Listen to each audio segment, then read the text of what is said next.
What's going on, family? Welcome, everybody to Metaphysical Bible Study. It's Julian Gordon here, and excited about today's teaching.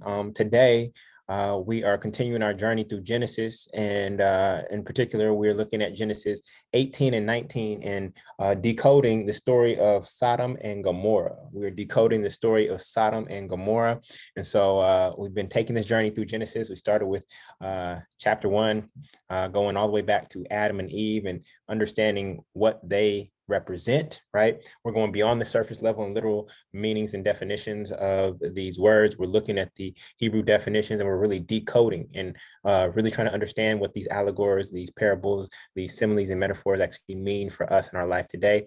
We've been doing a good job of actually mapping many of the stories to our body, and different parts of our body and our mind, looking at Noah's Ark and the three levels as the superconscious, the conscious, and the subconscious mind, which then house the fowls and the birds, which are heavenly or superconscious thoughts, the cattle being conscious thoughts, and then of course fish representing the subconscious thoughts. And so when Jesus actually walks on water, it is a demonstration of him mastering, or this character mastering the subconscious mind and being able to command it despite how shifty and how fluid the subconscious mind can be. Let me see if this actually helps. Might have to go turn off this light in the back. 1 second, y'all. Turn off this light back here. See if that helps. See a little bit of a blur. I think that helps a little bit. All right, cool. Good. All right. So all right, good. So let's get into it. For those of you who are joining us on social media, on Instagram or YouTube, you can go to jointruthseekers.com. Again, that's jointruthseekers.com, and plural. And that's where you can get the link to the Zoom room, as well as access to our Facebook group, where we continue the conversation throughout the week. And now it's time to get into it. All right. All right, beautiful. So what I want to do before we have our rituals to get ready for this space, and we never want to forget what the rituals are for. We never want to substitute rituals for just direct connection. Our process is pretty simple. We start with meditation, just a little short meditation. And the reason we do that is that if you think about it, breath is always our connection to God. Something is breathing through us. We don't control our breathing, right? We don't control our breathing. Something is breathing through us at all times. And it's really, really powerful, because that's the easiest way to reconnect with your source. Whatever you call it, however you define it, is just to go back to your breath, right? We can't stop our breath unless we commit suicide.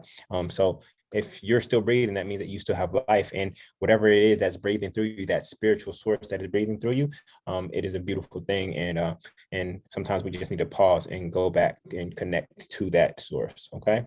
So what we're going to do right now is we're going to in heaven for 4 seconds, hold for 1, and then exhale for 5. Yes, we are very particular with our language. We're going to in heaven. We're going to take heaven in, fill our body temple, pause, and then release the carbon monoxide out of the body. Okay, so we're going to do that for 5 breaths, and then we will go forward. All right.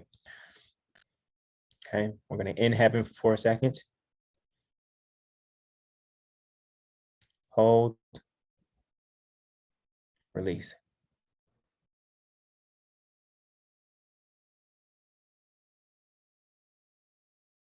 Okay, we're going to in heaven for 4 seconds. Feel your lungs. Hold, release.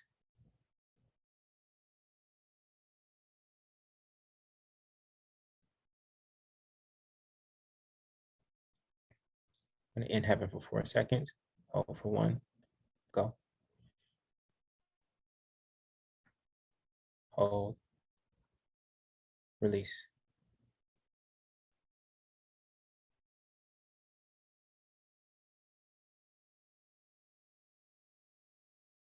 In heaven.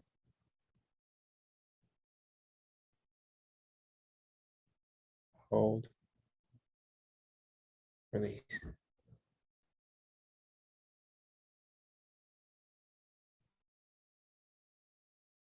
One more. In heaven for 4. Hold. Release.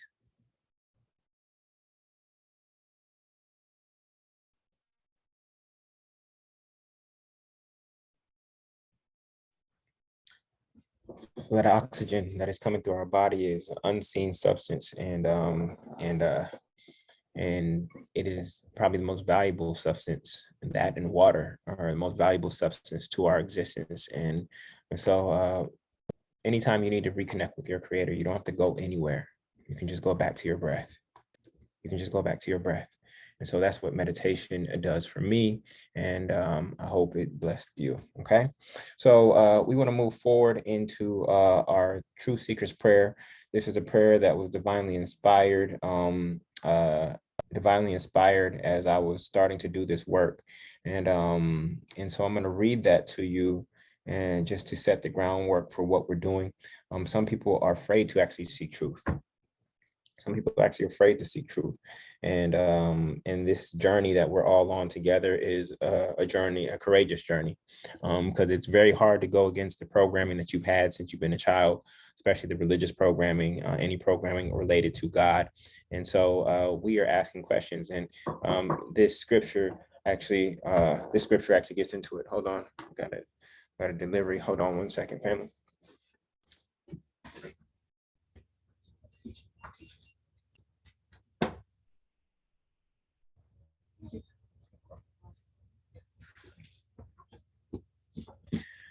All right. Okay.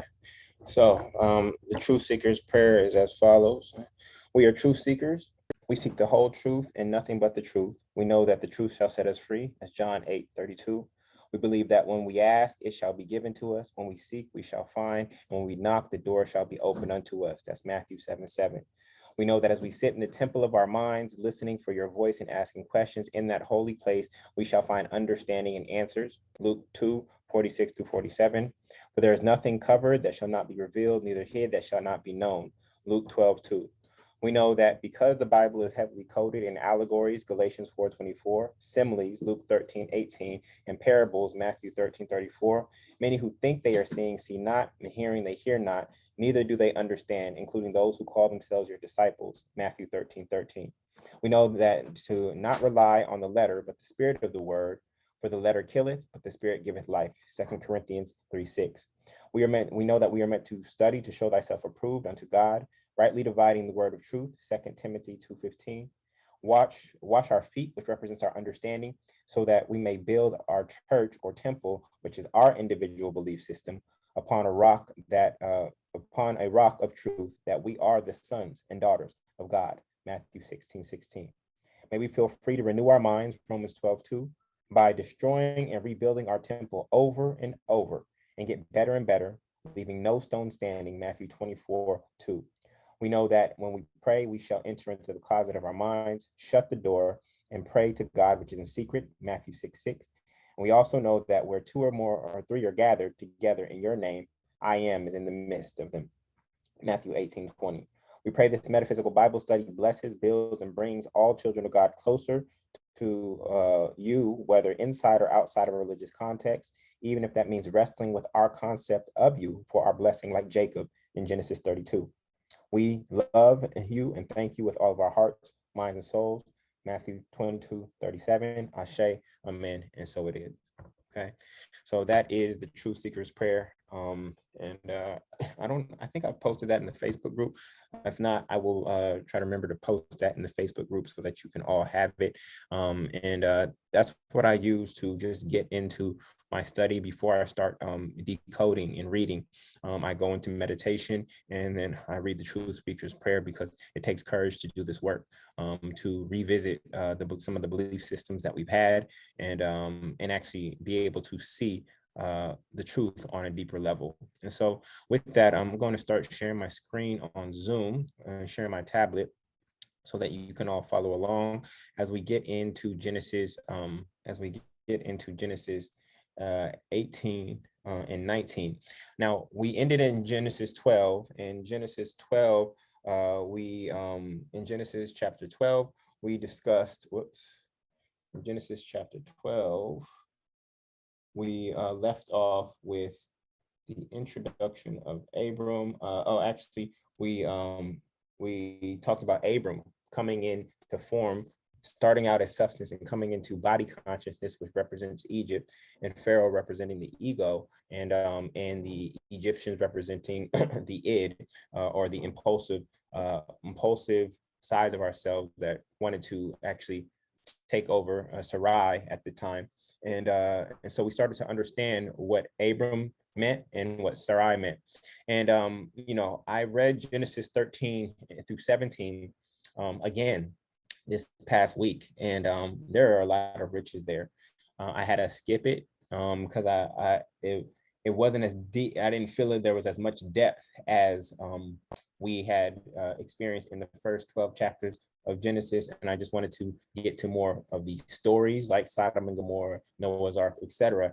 But after reading Genesis 13 through 17, we're going to have to go back because there's so much richness, and this is why this is a lifelong study. You're going to go over and over. You're going to see things and hear things that you didn't see before. Many of the scriptures, you may have heard them in church, but you didn't hear them in this way. It's like hearing a song from childhood, from when you were a teenager, and you hear it again today, and you hear a lyric, and you're like, that lyric has been there the entire time, and it really says that. And either you're gonna be like, oh, I don't like that song anymore. I've been singing that all my life, or oh, this song hit different now. Okay. And the way we are reading this particular text, it's going to hit different for a lot of folks. All right. So we're actually going to go back to 13, 14, and let's see. We're going to go back to 13, 13, 14, and 15. And then we're going to go the following week. We're going to go to 16. Excuse me. Following week, we're going to go to 16 and 17. Some deep stuff there. You can see me as I'm scanning through my notes right now. So we're going to go backwards. I don't want to say wrong, but we need to actually read Genesis 13 through 17. And I want you to attempt to decode it on your own. Okay. So as we get into Genesis 18 and 19 now, we have a rule here. And I'm doing my best to limit rules. I don't want any religiosity or dogma here. But the one thing that we encourage here is that you never outsource your spirituality. So you don't show up here and you just passively wait to get my cliff notes, right? You allow me throughout the week to go do my study and then bring you my cliff notes. No, you should not outsource your spirituality. And so for those of you who are new, we encourage everyone to actually read the text 3 times and seek to decode it for themselves before coming to this space. This is being an active participant and the leading participant in your spiritual journey, not sitting there passively just saying, oh, I went to church today, while you let somebody, a man or woman of God, actually do all the work, right, to study to show themselves approved, and you just getting their cliff notes. You will never get the strength of connection that individual gets by going to the source directly every single day. This is a daily practice for me, and that is what I'm inviting you into. I'm not here to convince you or convert you to see this text or understand what I understand. These are divine downloads that I'm getting. What I'm here, the most important thing is actually to encourage you to be on your own journey and focus on your relationship as opposed to just religion.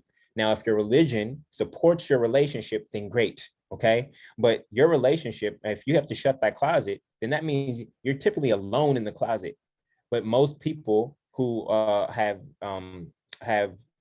doubled down on religion don't do much. And while that fellowship is really important, they're not doing the inner work and the personal work and the one-on-one relationship work with their God and their God concept. And so, as we know, and we're going to get into it later, Jacob wrestled with God, right? Jacob wrestled with God, and Jacob's name later became Israel, right? And so Israel and Jacob's name means wrestler. So when you are a true Israelite, this is not a bloodline. A true Israelite is someone who wrestles with the concept of God. Is someone who asks questions, someone who is seeking God and trying to find oneness until they feel blessed by their understanding of it. Being born into a religion does not mean that you were actually seeking. It means that you were accepting the programming that your parents' generation had, the generations before them, and the generations before them, and the generations before them. We all had, our ancestors had a relationship to God prior to any religion formed. Our ancestors had a relationship to God prior to any religion formed. So you do not have to go through any particular religion, right, for your relationship to God. And so that's my belief system. And you can take it or leave it. Again, if your religion supports your relationship, then all good.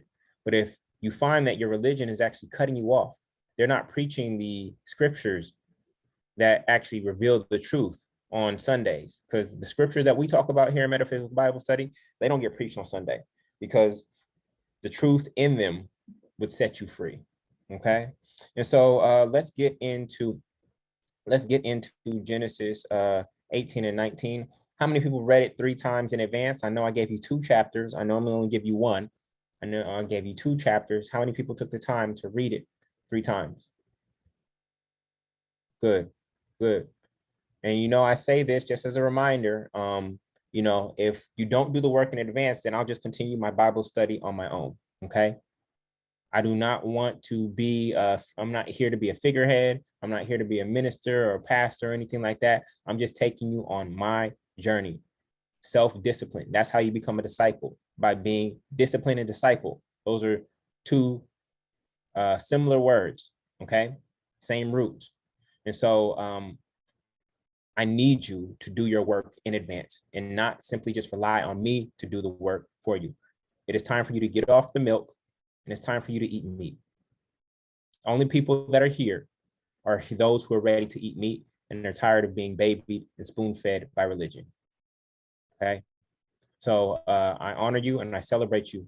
And so let's sink our teeth into this particular text. So looking at Genesis 18 and 19, we're looking at Sodom and Gomorrah. Okay, that is an isolated story within itself. The reason I skipped Genesis 13 and 17 through 17 originally, because there wasn't really a story in there. But again, as I went back through it this week, there is a lot of riches in there that we're going to decode. So Sodom and Gomorrah, is like a story that has a beginning and an end, right? With the angels coming, right, to Sodom, and then with Lot and his daughters at the end. So let's get into the persons here. For those of you who are on social media and YouTube, if you want to come join us on Zoom, you can come join us here so you can see the actual screen in my tablet. So let's get into the persons. Who are the people? Who were the people in Genesis 18 and 19? So we got Lot. We got Abraham. You notice the name change, right? From Abram and Sarai to Abraham and Sarah, right? We got Moab. Okay. We got the 3 men, Lord, 3 men / angels. Okay. We got the people of Sodom, Sodom and Gomorrah. Okay. Good. So those are the main characters. Now, what places are we talking about? What places? We got Sodom, Gomorrah. Okay. What other places do we have? The plain, Mamre,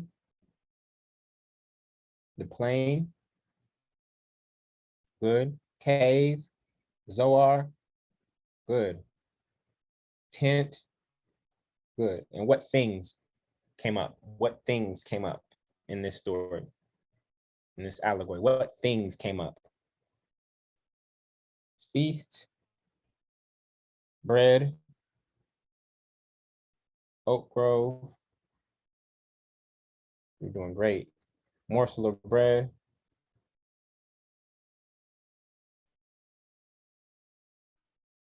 Sex, feet, mountain,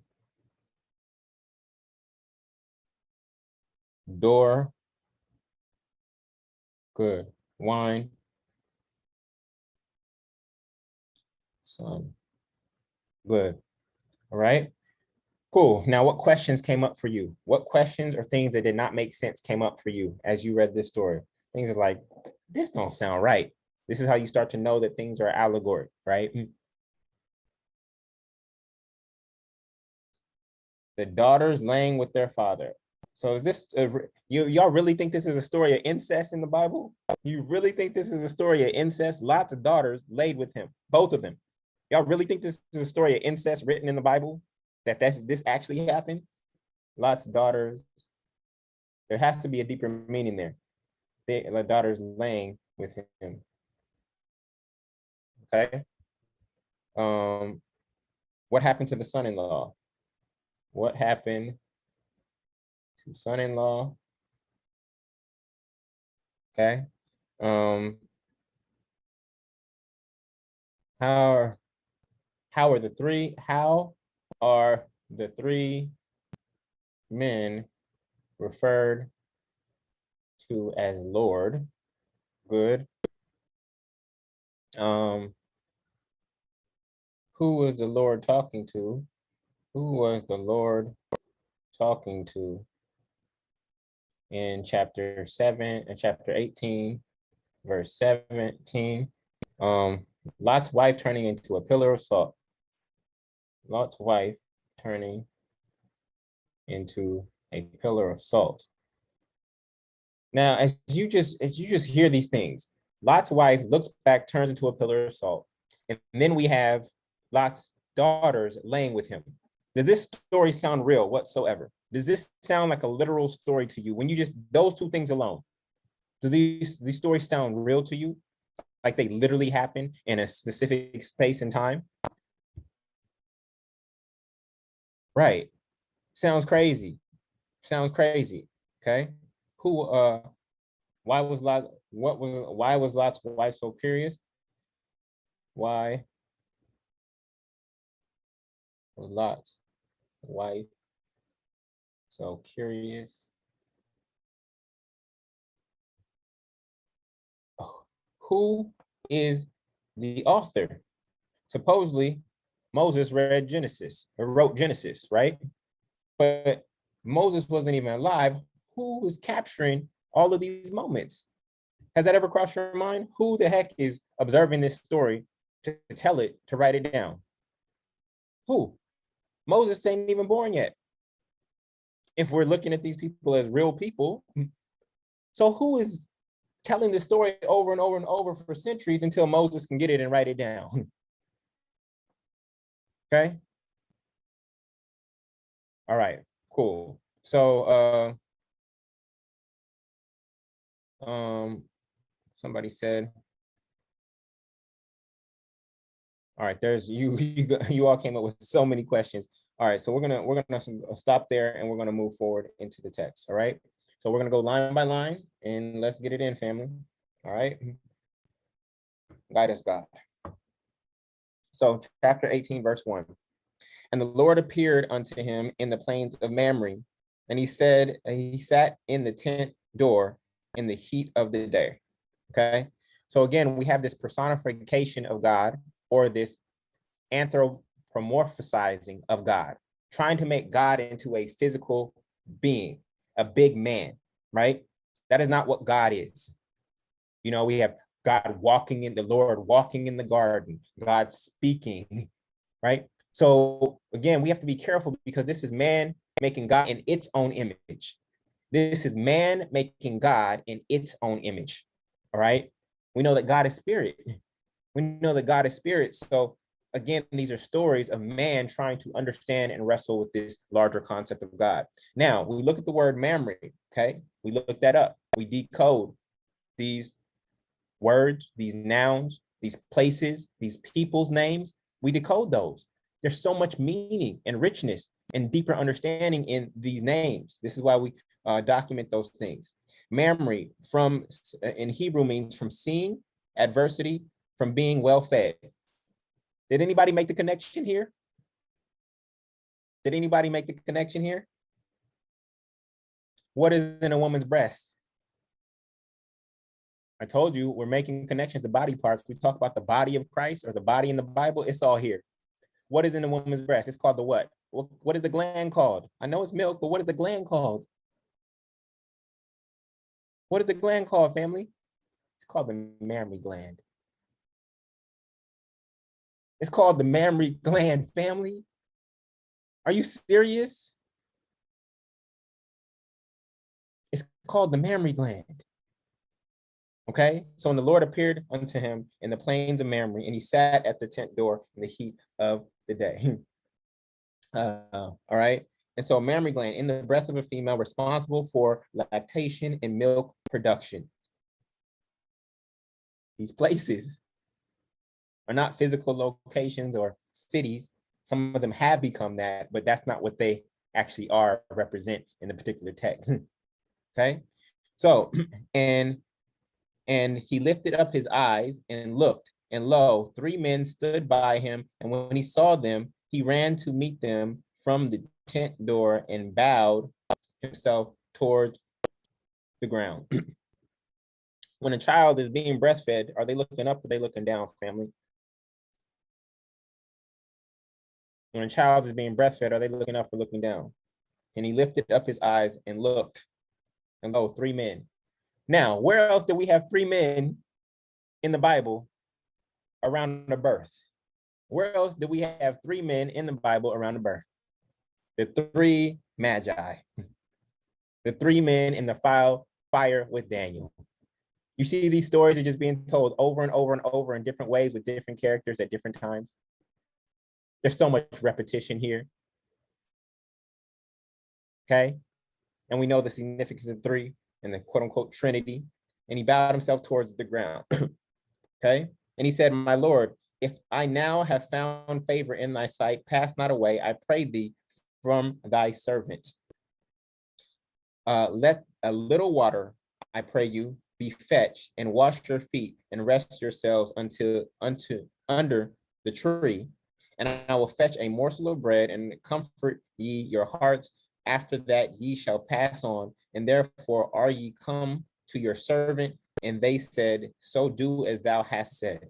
And Abram hastened into the tent unto Sarah, right, unto the divine feminine, and said, make ready quickly 3 measures of fine meal, knead it, and make cake upon the hearth.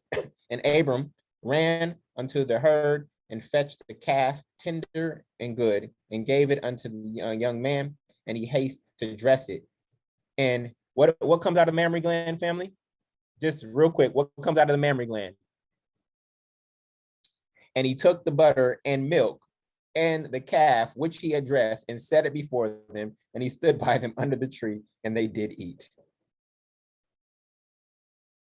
Anytime we have a person's name or a physical, or I won't call it a physical place, a place, the name of a place, you're going to see it somehow in the next lines usually. The hints are all there.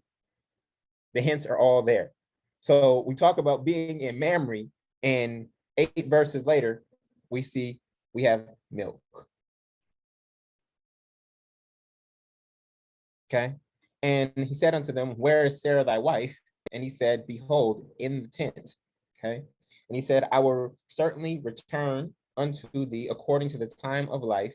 And lo, Sarah thy wife shall have a son. Okay. So Sarah is barren at the moment. This, we have let me see, barren women. We got to figure this thing out, because this is a repetitious story all throughout the Bible. Barren women. Mary, I think Rebecca.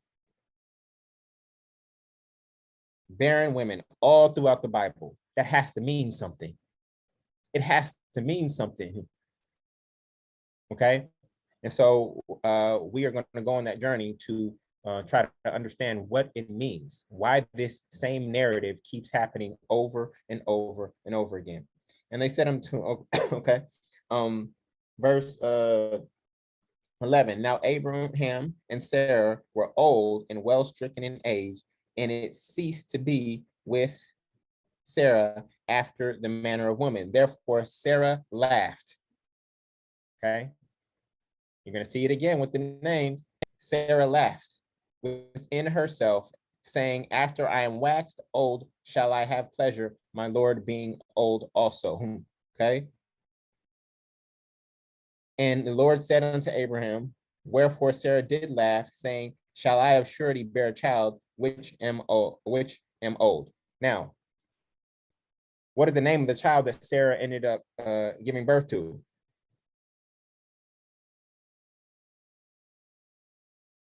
Okay, the name is Isaac. And what does Isaac's name mean? What does Isaac's name mean? It means laughter. It means laughter. Are you starting to see these connections, family? It's all right here in front of our face. Is anything too hard for the Lord? This reminds me of the scripture, he that is in me is greater than he that is in the world. Okay. That reminded me of that scripture.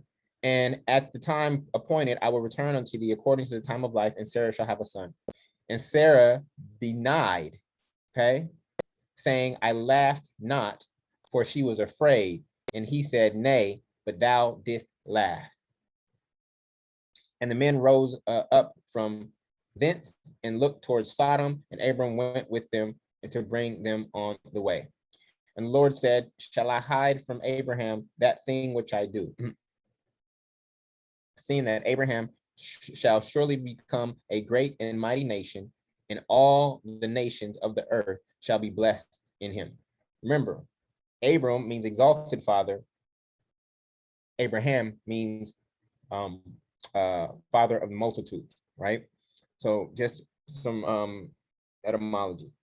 So verse 19, for I know him that he will command his children and his household after him, and they shall keep the way of the Lord to do justice and judgment, that the Lord may bring upon Abraham that which he hath spoken of him, right? So, so remember in Genesis 12, we had Abraham being an exalted father or exalted level of consciousness. In the Bible, prior to this, we had fathers, but we had never had the indication of an exalted father. Noah was perfect in God's sight, but this was the first time of having an exalted father. So Abraham representing some sort of conscious level of consciousness that is higher than the traditional fathers that we had seen. And God or the Lord placing trust in this level of consciousness to permeate and multiply across the mind, right? Which then manifests as our experience here on earth. And the Lord said, because the cry of Sodom and Gomorrah is great, and because their sin is very grievous, right? So Gomorrah, we look at Gomorrah. Gomorrah means tyrannical dealings, throws, people of fear, people who shoot arrows, to grip or bind people or kinsmen, and to be a lot of a little, okay? So that is the definition or the meaning of Gomorrah, right? And I will go down now and see where they have done altogether according to the cry of it, which is to come unto me. And if not, I will know. And the men turned their faces from thence and went towards Sodom. But Abraham stood yet before the Lord. So what does Sodom mean, family? What does Sodom mean?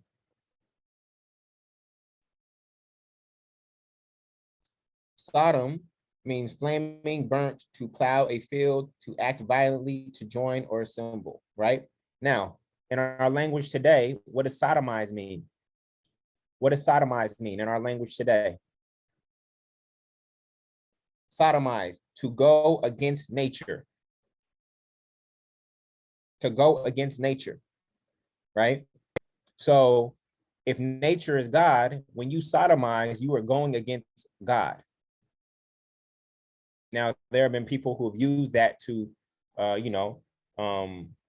push against homosexuality and things of that nature. You could argue that that goes against nature, right? But to sodomize means to go against God. And so this place called Sodom is not a physical place, but it is a place or a state of consciousness. All these places are states of consciousness within us that are going against God. To sodomize means to go against God. Jerusalem, place of peace. It is a place within us where there's perfect peace. Sodom in us is a place where we are going against God. Are you starting to see this?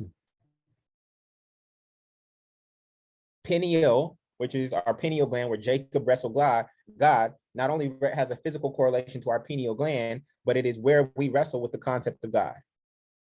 But not wrestle in a negative way. He was wrestling with God to bless him, not to defeat God or overcome God, but to understand God. Is it starting to make sense? Eden also representing that place of perfection and oneness in consciousness, where everything was perfect. Not a physical place, right? We know that the rivers, when we broke them down, the rivers actually represent different streams of consciousness that are inside of us. Because the rivers came together at what? 4 heads. The rivers came together at 4 heads. Do you remember that? It's right there. Jesus was crucified at Golgotha. What does Golgotha mean? It means place of the skull. Not as in skull and bones, as in death and Halloween, like white skulls. No, because the crucifixion actually happens here, family. This is where we die to the flesh, in the mind. This is where we overcome. Your body is a temple, right? The temple was not fashioned with man-made hands or tools. What are the 2 temples that are not fashioned with man's hands? It is the body and the mind. We did not fashion this. Women, I love you, but you did not fashion the body. The bodies were fashioned by God. This is the temple. And so this is why we're seeing so many correlations between these stories in the Bible and the body. All right? Cool. So Abraham was turned to God. So you all remember when Jesus said, "Get behind me, Satan"? You all remember, "Get behind me, Satan"? You heard people say that before? How many of y'all heard that before? Watch this, family. If the sun is here at my back, right? If the sun is at my back, meaning that I'm going against the light. No, not against the light. I'm walking away. I'm not facing the light. Okay. What do I see on the ground in front of me? If the sun is behind me, right? Meaning I'm moving, the direction of my thought or my being is away from the sun. What do I see in front of me? I see my shadow, right? I see my shadow, right? But if I'm faced towards the sun, then what's behind me? If I'm facing the sun, looking at it, moving towards the light, then what's behind me? My shadow. So get behind me, Satan, means that when I'm facing towards the light, my shadow self is behind me. The dark side of me is behind me. When I'm facing the light, I don't see my shadow. It is behind me. So I continue to dedicate myself to always be moving towards the light. That shadow self is a part of who I am. I fully accept that. We know that this whole thing started in darkness. Go read Genesis 1:1. It all started in darkness. And we've had, what's happened is that we tried to demonize the darkness. We try to demonize the darkness, but it's all one. It is all part of the journey. The positive, you cannot have positive without negative. A battery cannot operate without a positive and negative charge. The earth cannot stay on its axis without a north and south pole. There's duality of good and evil, right and wrong, or positive and negative, light and dark. There's duality. The one duality that has tripped up humanity is the duality of right and wrong. Thinking that we know what is right and what is wrong. That is the duality that has tripped us up. because nobody knows, only God knows. Only God knows that. I've given you this example before. If you and I are watching, right, a bee pull up on a flower and jack it for its pollen, in our limited view of the world, we're going to perceive that as theft or robbery. That helpless flower got jacked, right? But from a God's eye view, there was nothing wrong there. That whole process is called pollination, and it's essential for the entire world to operate. But because of our limited understanding as human beings, being only fractals of God, we don't have a full perception. Therefore, we cannot determine what is right and what's wrong. Rain looks bad to somebody who's having a wedding outside, but rain looks good to a farmer in a drought. You understanding this? Rain looks bad to somebody who's having their wedding outside, but to a farmer who's been in a drought, the rain is a good thing. It's all relative. And if you actually move through your life where you start releasing right versus wrong, and you withhold judgment, I think you'll find more ease in your life. Okay? So, verse 23, and Abraham drew near and said, wilt thou also destroy the righteous with the wicked? Wilt thou also destroy the righteous with the wicked? So remember, we've had this mean, angry God who supposedly created the world, but then gets mad at the human beings that it created and just decides to send floods and just start over brand new. Okay. And so Abraham, this higher level of consciousness, saying, no, you made a covenant with Noah. You're now about to make a covenant with me. We don't just throw out the baby with the bathwater. We don't just throw out evil. And you'll see this actually in the New Testament, where the harvest was coming and there were weeds that came up, and they were like, should we tear out the weeds and just so that the wheat exists? And Jesus is like, no, let them all come to fruition, and then after the harvest, we will separate them. And so that is actually what's happening here. Another example of that is happening right here and right now. Okay. So Abram is a higher call than Noah, right? A higher call than Noah, who just took a pair of everything. Abraham is saying, don't uproot the wheat with the weeds. The positive comes with the negative. The positive of life comes with the negative. It's all just contrast, okay? It's the duality of life, and you need discernment to choose. But there's this, whoever wrote this had this vision of God that God is just going to destroy everything again, right? And so peradventure means perhaps or imagine, there are 50 righteous within the city. Wilt thou also destroy and not spare a place for 50 righteous that are therein? That be far from thee to do after this manner, to slay the righteous with the wicked, and that the righteous should be as the wicked that be far from thee. Shall not the judge of all the earth do right? So what does it mean to be wicked? Based on this definition, what does it mean to be wicked? It's right here. Wicked equals far from God. This is how you end up in wickedness.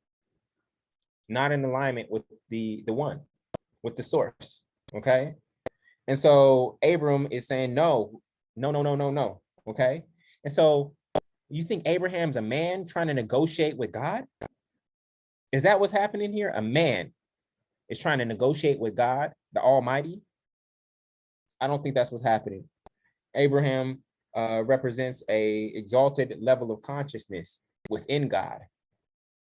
It's not a separate, Abraham's not a separate entity, right? Remember, Abraham came down as substance and then left with substance, right? And souls. So And the Lord said, if I find in Sodom 50 righteous within the city, then I will spare all of the places for their sake. And Abraham answered and said, behold. Now remember in Luke 15:3-7 and Matthew 8:12-14, some of you remember this. If he loses one of them, doth he not leave the 99 and goeth into the mountains and seeketh that which is astray? This was a parable where Jesus had 99, or it's talking about having 100 sheep, then one sheep gets lost, and leaving the 99 righteous sheep or good sheep to go gather and get the one that went astray. This, again, these stories are told over and over and over again. And many of the parables in Jesus that Jesus tells are actually shortened versions. They're actually shortened versions of longer Old Testament stories. They're actually shorter versions of longer Old Testament stories. Okay? This is how you program the subconscious mind, through repetition. Okay? And now I have taken upon me to speak unto the Lord, which which am but dust and ashes. Peradventure there shall be 5 of the 50, 5 of the 50, 50 righteous. Wilt thou destroy all the city for lack of 5? Or lack 5, which means 45, excuse me. And he said, if I find there 45, I will not destroy it. And he spake unto him yet again and said, peradventure there shall be 40 found there. And he said, I will not do it for the 40's sake. And he said unto him, oh, let not the Lord be angry, and I will speak, peradventure there shall be 30 be found there. And he said, I will not do it if I find 30 there. And he said, behold, now I have taken upon me to speak unto the Lord, peradventure there shall be 20 found there. And he said, I will not destroy it for 20's sake. And he said, oh, let not the Lord be angry, and I will speak yet but this once, peradventure 10 shall be found there. And he said, I will not destroy it for the 10's sake. And the Lord went his way as soon as he had left communicating with Abraham, and Abraham returned unto his place. Okay. So what religion has taught people is to throw out all the bad. Cut off all the bad people out of your life. Get rid of this and cut this off and do this and prune this and this and that. No. We are being taught to not try to separate, but how to understand and accept the duality that exists in this human experience. We don't throw out everything because there is good. This is what Abraham is saying. There is good in everything. And if there be even a morsel of good, then it should not be thrown out.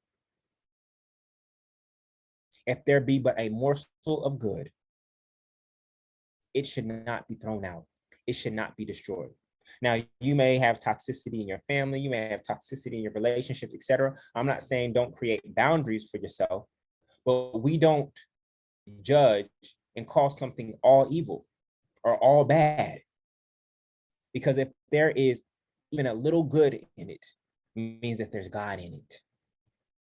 If there is a little good in it, then there is still God in it.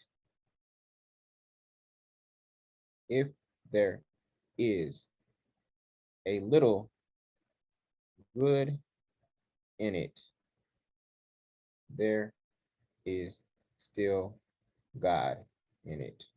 That's a bar. That's a bar. Okay? Y'all with me? That's chapter 18. That's chapter 18. Okay? So y'all mind about to be blown in just a second.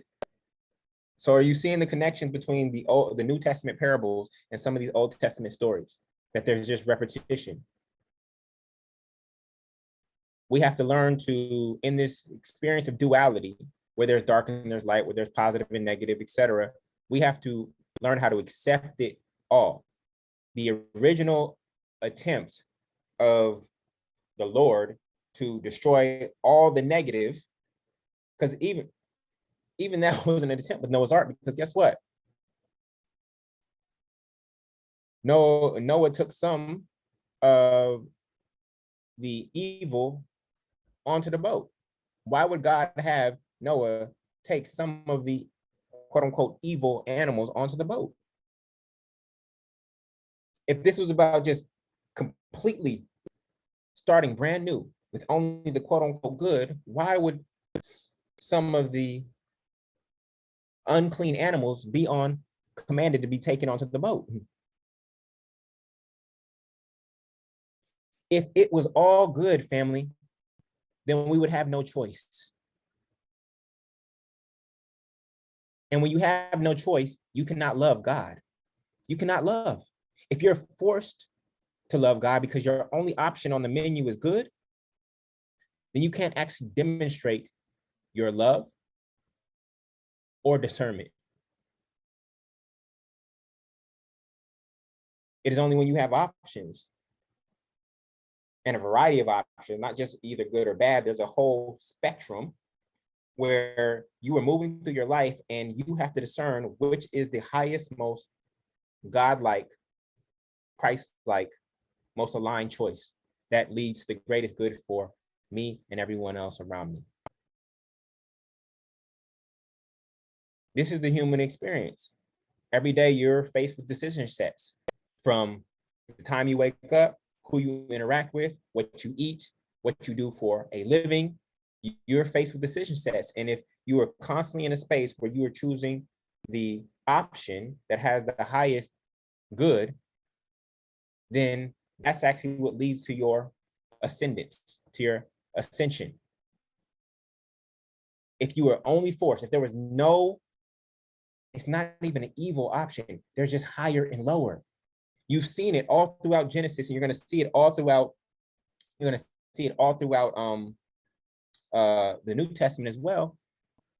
It's just ups and downs. If I go back to chapter 18, look, verse 2, he lifted up his eyes. He bowed down towards the ground. He went up to Jerusalem. He went down up onto the boat. He went up the mountain. These are just elevations in consciousness. We know that Noah's Ark landed on Mount Ararat, meaning that we had elevated to a higher level of consciousness than where we were, where the boat was actually built. Okay? And so there's not good or bad, there's just higher and lower. And lower doesn't mean bad, it just means that there might have been a higher or better choice and option. Okay? So let's go into verse 19, chapter 19. All right.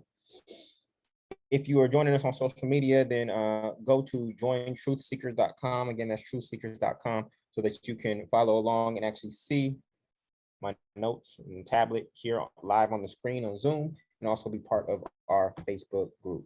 All right.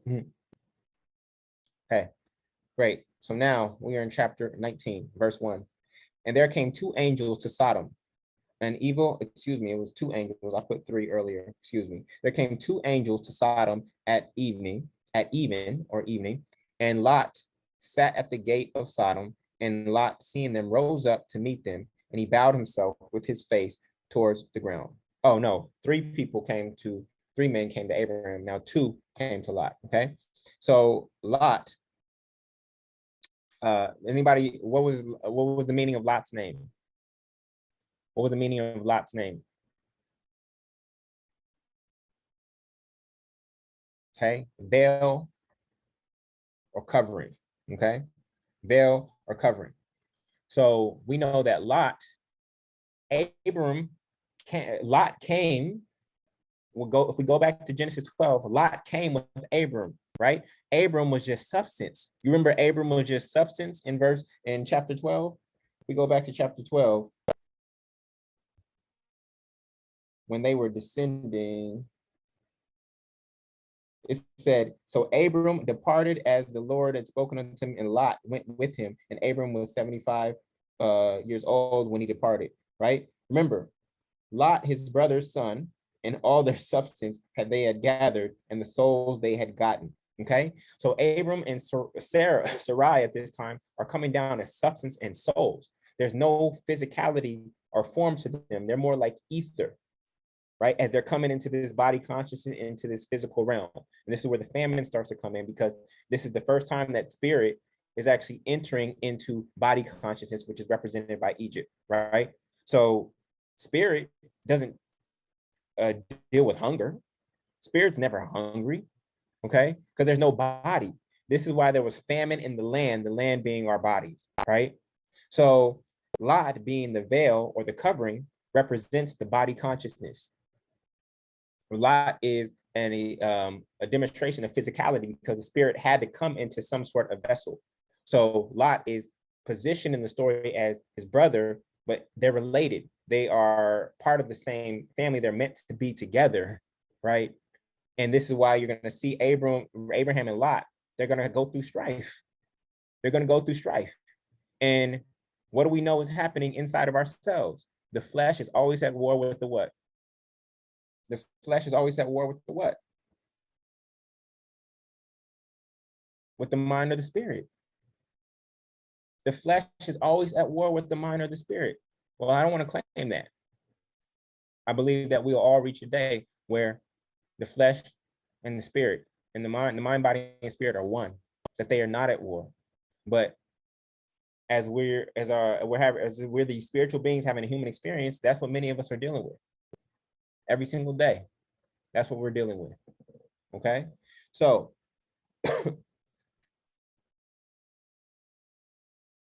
chapter 19. Okay, and Lot, seeing them, rose up. You see this upward again to meet them, and he bowed himself with his face towards the ground, similar to how Abraham greeted the three men.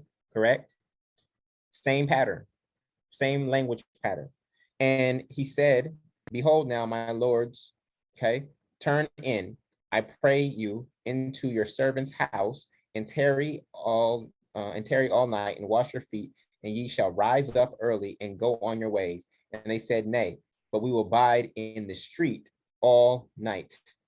And he pressed upon them greatly, and they turned in unto him, and entered into his house, and he made them a feast, and did bake unleavened bread, and they did eat.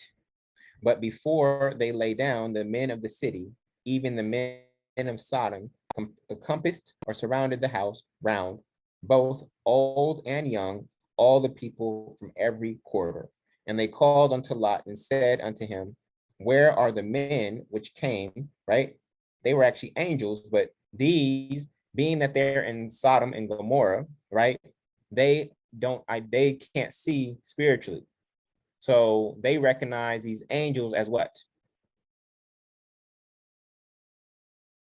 They recognize these angels as physicality, right? So where are the men which came into thee this night? Bring them out unto us, that we may know them. Now, we know that Joseph knew Mary.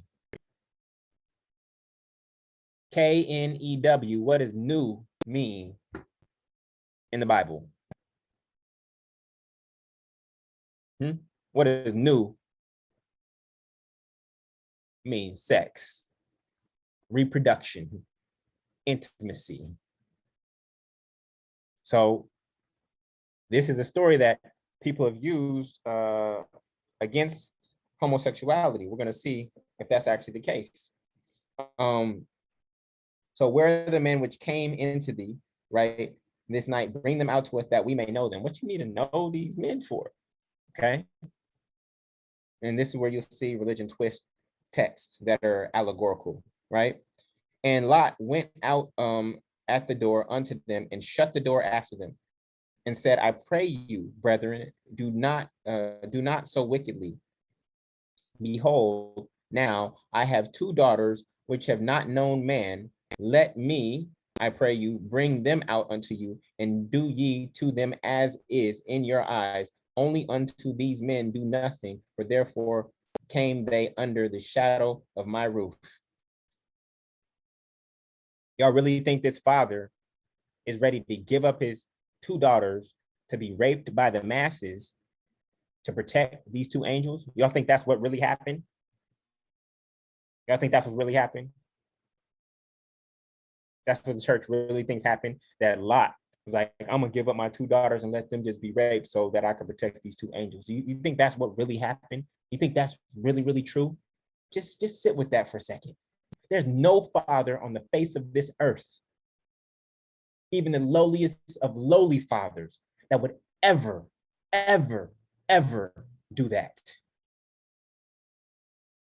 This is how you know it's allegory. It's not true. It doesn't even resonate with your spirit. Okay? This is the problem with reading this text literally. Right? Oh, Lot was just an evil man. He was ready to give up. No, no. Okay? So, from our understanding thus far, sons are thought offspring and daughters are emotional offspring. Okay? Sons are thought offspring because every thought leads to another thought, right? And daughters are emotional offspring, right? So fear may lead to anxiety, which leads to this, which gives birth to this, which gives birth to this. Okay. Are you understanding that? And when thought and emotion combine, it's a very powerful thing. When thought and emotion combine, it's a very powerful thing. When you match a certain thought with the right emotion that pairs with it at the right vibration, this is how this is how manifestation occurs in our life. But the emotion and the thought have to match. You can't have a thought of wealth but have a feeling of scarcity. Can't have a thought of wealth. You can't have a thought of victory but be emotionally in a victim state of consciousness. Okay, so verse 9, and they said, stand back. And they said again, this one fellow came in to sojourn, and he will needs be a judge. Now will we deal worse with thee than with them? And they pressed sore upon the man, even Lot, and came near to break the door. Okay. But then also house typically means mind. So when we look at future verses in the New Testament, a house divided against itself cannot stand. That's not just referring to a marriage. It can be applied to a marriage, okay? But a house actually represents the mind. This is why my Father's house has many rooms. God's consciousness has many rooms, many places to dwell within it, right? So a house typically means mind, a house built on sand, a house built on rock, which is a mind built on truth versus a mind built on lies that are shifty, right? Y'all see the connection? House represents mind. Your body is a temple, right?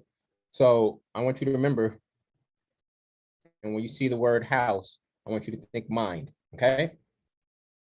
But the men put forth their hand and pulled Lot into the house to them and shut the door, okay? And they smote the men that were at the door of the house with blindness, both small and great, so that they were wearied themselves to find the door, right? When somebody is enraged, what kind of anger do you call it? When somebody is enraged, what do you call it? You call it blind anger or blind rage. It's the inability to think rationally. These men who are outside the door of Lot's house are in a state of blind rage and anger. And if we go back to the meaning of Gomorrah, tyrannical dealings, throws, people of fear, people who shoot arrows, to grip or bind, people or kinsmen, to be a lot of a little, okay? Some Sodom, flaming, burnt, to plow a field, to act violently, to join or assemble. So these men are doing exactly what the cities or the state of consciousness says they would do, okay? So 12, and then the men said unto Lot, hast thou here any besides son-in-law, and thy sons and thy daughters, and whatsoever thou hast in the city, bring them out of this place. For we will destroy this place, because these are the two angels talking a lot. For we will destroy this place, because the cry of them is waxen great before the face of the Lord, and the Lord hath sent us to destroy it. And Lot went out and spake to his sons, and spake unto his sons-in-law, which married his daughters, and said, Up. You see the word up there, right? Get out of this place, for the Lord will destroy this city. But he seemed as once that mocked, but he seemed as one that mocked unto his sons-in-law. So they didn't listen. And when the morning arose, see, up and down again, then the angels hastened Lot, saying, Arise, see, arise, elevate, go up, okay? Take thy wife and thy two daughters, which are here, lest thou be consumed in the iniquity of the city. And while he lingered, the men laid hold upon his hand, and upon the hand of his wife, and upon the hand of his two daughters, the Lord being merciful unto him. And they brought him forth and set him without the city. Okay. Verse 17. And it came to pass, when they had brought them forth abroad, that he said, Escape for thy life, look not behind thee, neither stay in all the plain. Okay. Escape to the mountain, lest thou be consumed. So what do mountains represent, y'all? We've seen it over and over and over again. What do mountains represent? What do mountains represent? Higher states of consciousness, right? We're always, Moses went up to the mountains. Jesus went up to the mountains. Like, this is a higher state of consciousness. The Noah's Ark landed on a rock, a mountain, right? This is elevation to a higher state of consciousness. 18, and the Lord said unto them, not so, my Lord. Behold, now thy servant hath found grace in thy sight, and thou hast magnified thy mercy, which thou hast showed unto me in saving my life, and I cannot escape to the mountain, lest some evil take me and I die. Okay, this is imagined fear. This is imagined fear. All right. And the greatest fear that people have is what? Fear of what? Fear of dying. The greatest fear that people have is fear of dying. But if you weren't in the body, would you have a fear of dying? You think spirit has a fear of dying? No, energy never dies. It is only transformed and transmuted. So this veil, this skin, this covering, which is represented by Lot, has this fear of dying as it elevates in consciousness. Okay? Death is the greatest fear.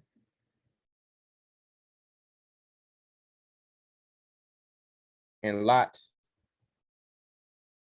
equals the veil, skin, body. That's where the fear comes from. Spirit doesn't fear dying. Okay?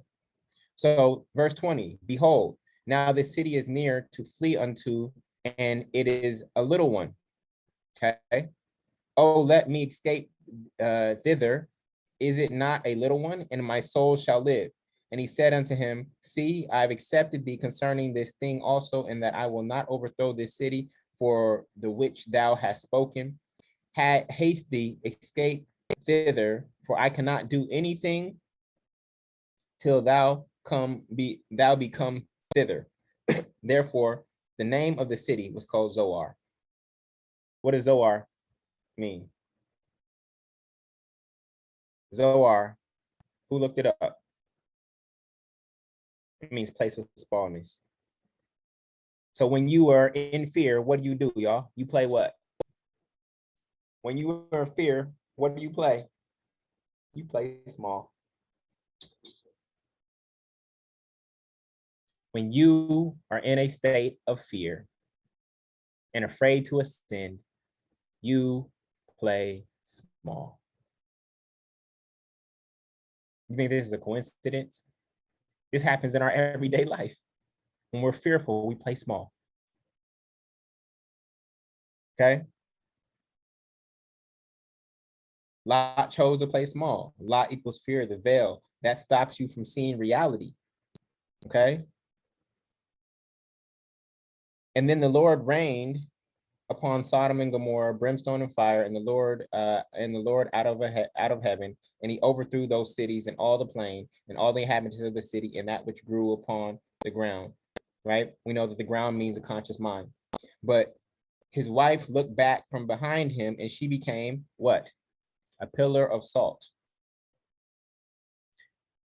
Pillar of salt is an example of mummification. Mummification. And when you're mummified, a mummy is stuck where? It is stuck in the past. When you look back, you have the potential to get stuck in the past.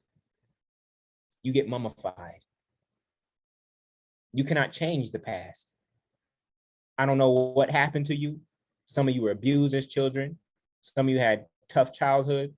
Some of you were DV relationships. Some of you have overcome drug addictions, divorce, death, cancer. I don't care what happened. I care about you, but I don't care about what happened to you in your past. There's a reason why your rearview mirror is only a fraction of the size of your windshield. If your rearview mirror was half the size of your windshield, you would crash trying to move forward. Your rearview mirror is only this big because, yes, there are times where you have to look back in order to go forward, but your intention and energy should be in the here and now, in the present moment, and what's up ahead, not in the past. And when you stay stuck in the past, meaning that your rearview mirror is like half the size of your windshield, this is why you get stuck, and this is why you keep hitting and crashing in the present moment, because you're stuck in the past.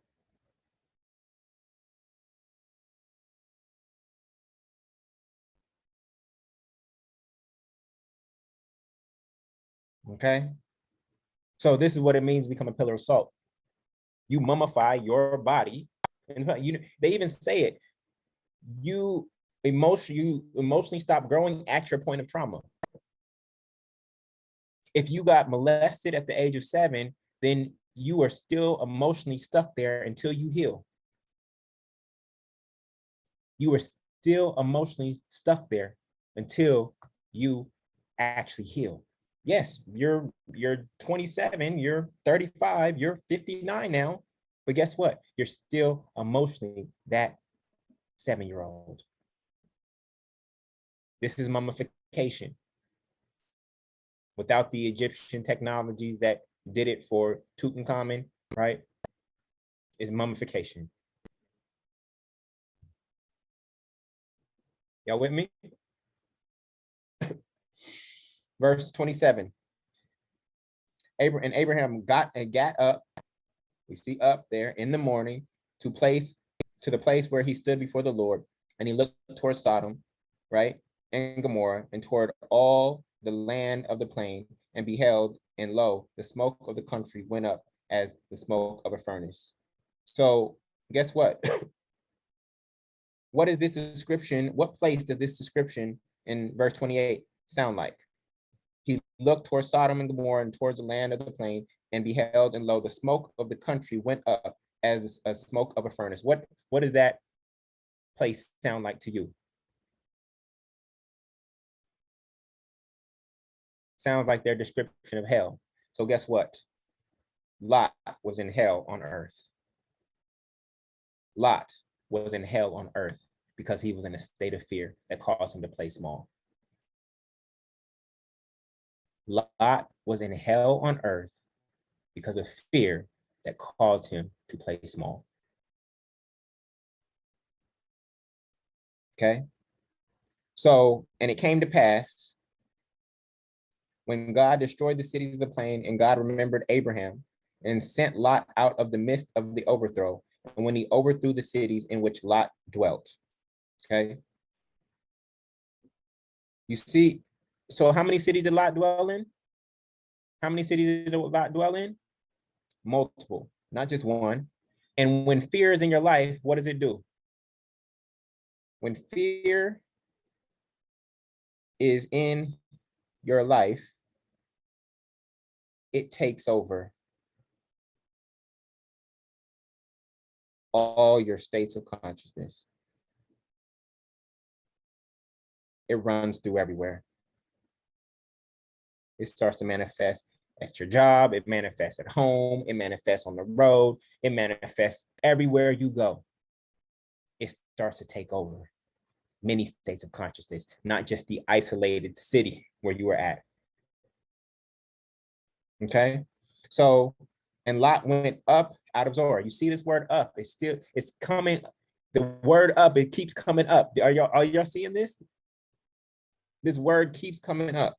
And dwelt in the mountains, and his two daughters with him, for he feared to dwell in Zoar. You see the word fear come up now? He feared to dwell in Zoar, and he dwelt in a cave, and his two daughters. Okay, so once the veil of fear is removed, you can ascend. You cannot ascend and hold on to fear. Okay, you cannot ascend, and you cannot continue to desire to play small and ascend to the mountains which represent higher consciousness. So in verse 31, the firstborn said unto the younger, our father is, actually, before I get there, before we go to verse 31 to 35, I need to show you something. Are y'all ready for this? When the men or the angels were at Lot's door, what did he have to do to the people on the outside, to the inhabitants of Sodom and Gomorrah? What did he have to do? What's the one word that describes what he had to do? Lot had to fight. He had to fight the inhabitants of the city of Sodom and Gomorrah from coming into his house, right? And then the men saved his life, and they told him to do what? They told him to do what? The men, they told him to what? Leave. What's another word for leave? It's called flight, family. It's called flight. And then when his wife didn't obey, what happened to her?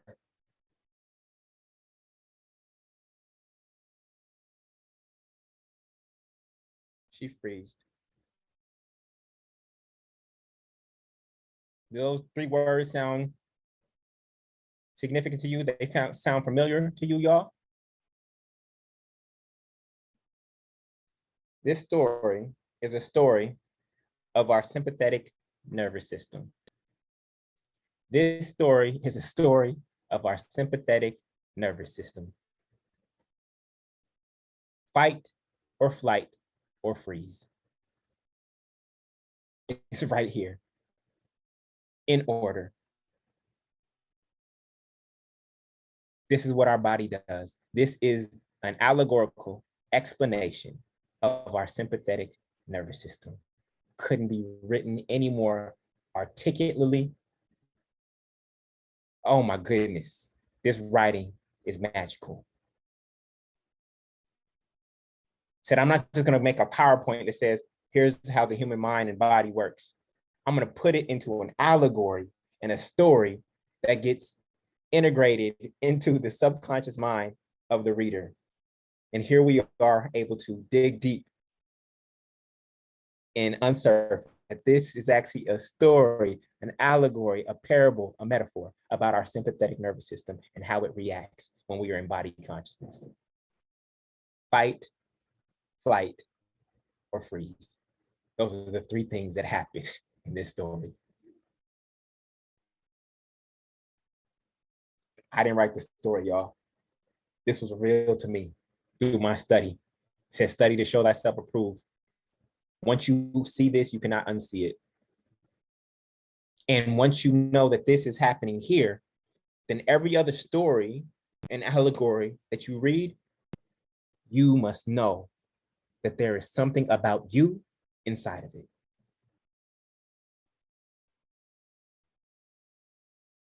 The Eastern mystics didn't operate the way that we do in the West, where they're just going to give you a TED talk on the 3 F's of the sympathetic nervous system. I even like to talk in that way and present in that way. The 7 C's of of consciousness, like I talk in that way. But Eastern mystics, right? They wrote differently. They educated differently. They transferred knowledge differently than we do today. They did it through storytelling. And this is one of the best told stories about the sympathetic nervous system that they could have written. Okay.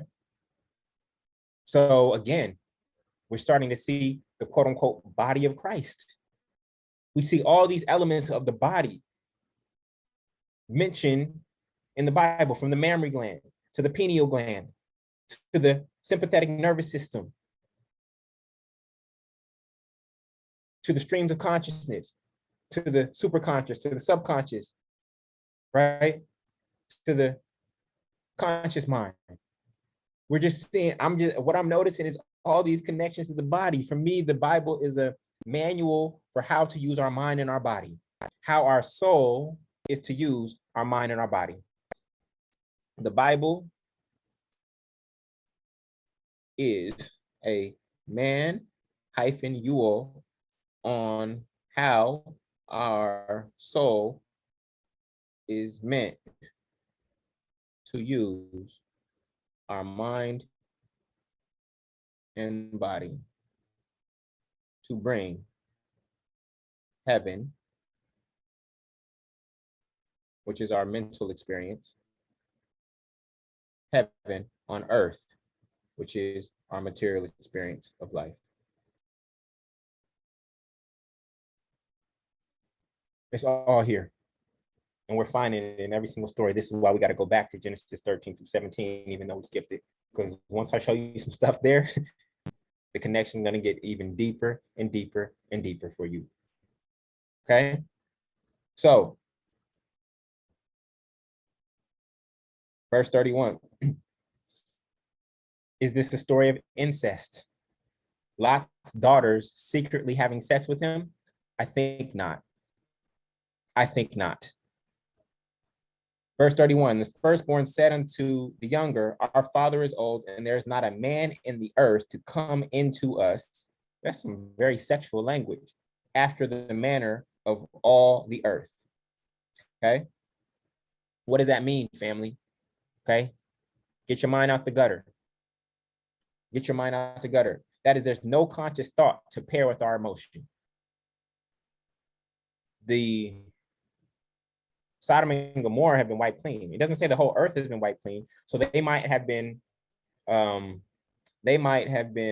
exaggerating, but once they saw all the destruction of this fear-based mentality, right?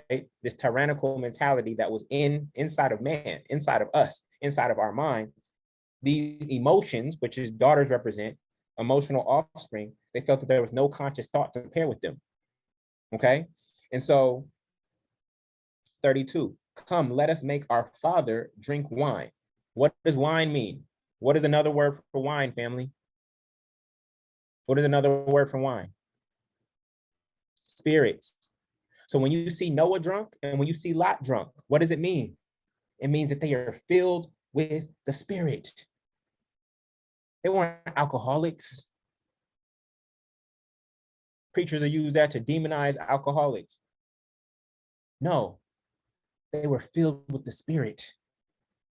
Lot had just been saved. Lot is now elevated to another level of consciousness after escaping Zoar. He didn't get up there and become an alcoholic. He's an alcoholic on the top of a mountain. He decided to climb a mountain with a whole bunch of alcohol so he could get drunk. Come, let us make our father drink wine, and we will lie with him that we may preserve our seed. Okay? What this means is that fear is not destroyed because the body temple needs it for fight or flight response, but it can also freeze us. So what this is saying is that we don't want to get 100%, we don't want to get rid of fear 100%. You still need a healthy dose of fear within you to function in this physical reality. It's that inner feeling that you get when you walk past, you turn a corner and you're like, oh no, I don't think we should go this way, honey. Or you see something about to happen and your body tells you, no, we need to get out of here. Something doesn't feel right. We're not dealing with saber-toothed tigers anymore and things of that nature, but we still need fear. we still need a healthy dose of fear, but it cannot permeate our whole state of being. It cannot permeate our entire state of being. Okay. And so, and then they made their father drink wine that night, and the firstborn went in and lay with their father, and he perceived not when she lay down, nor when she arose. So you see down and up again. And it also came to pass on the morrow that the firstborn said unto the younger, behold, I lay yesternight with my father. Let us make him drink wine this night also, and go thou in and lie with him, and we may preserve the seed of our father. This is about the preservation of a healthy amount of fear. Fear was almost eradicated because of what it was doing through Sodom and Gomorrah, through those states of consciousness to the entire earth, which is our conscious mind. And these emotions are saying, no, fear is an emotion that needs to be preserved, but not to the degree where it is actually leading or guiding us or causing us to play small. And they made their father drink wine. And that night also, and the younger arose and lay with him, and he perceived not when she lay down, nor when she arose. Thus were both the daughters of Lot with child by their father. And the firstborn bare a son and called his name Moab. Moab means, who is your father? Or water father. The reason why Moab's name means, who is your father? One, Lot does not know, right, that these emotions or his daughters laid with him. And what it's saying is that we don't know where fear comes from. Fear is not of God. Fear is not of God.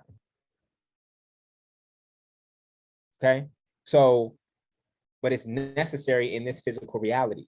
So who is the father of fear? Who created fear? Right? So in verse 38, and the younger, she also bare a son and called his name Ben-Ami.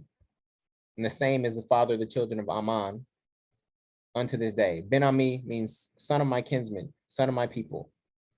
So fear comes from the people, it comes from the flesh. It comes from the people, it comes from the flesh. It does not come from the spiritual realm. Okay? I don't want to be God-fearing. I don't want to fear my mother, father, God. I want to be God-following. I'll be God-following, I'm not going to be God-fearing. Fear is not of God. God does not want me to fear it. It wants me to be one with it. So I'm choosing God-following over God-fearing. I wouldn't want my daughter to fear me. She needs a healthy dose of fear to be able to navigate the world, right? But I would never want her to fear me. I want her to follow my direction up until the point where she's able to think for herself and make good choices, make higher level choices. But I never want her to fear me. And so this is a story about these daughters making sure that fear didn't get wiped out from the sympathetic nervous system, because the sympathetic nervous system is actually something that keeps us alive.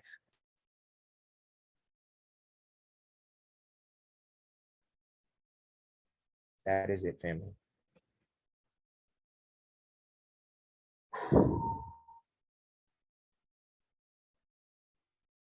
That's what I got. Man, how y'all feeling? How y'all feeling?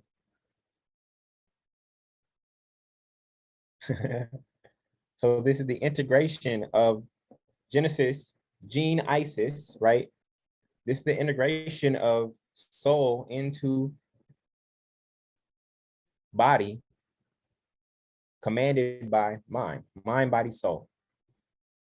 Mind is the operating system, soul is the substance, the divine substance, and the body is the vessel of the temple or the house that we are coming into.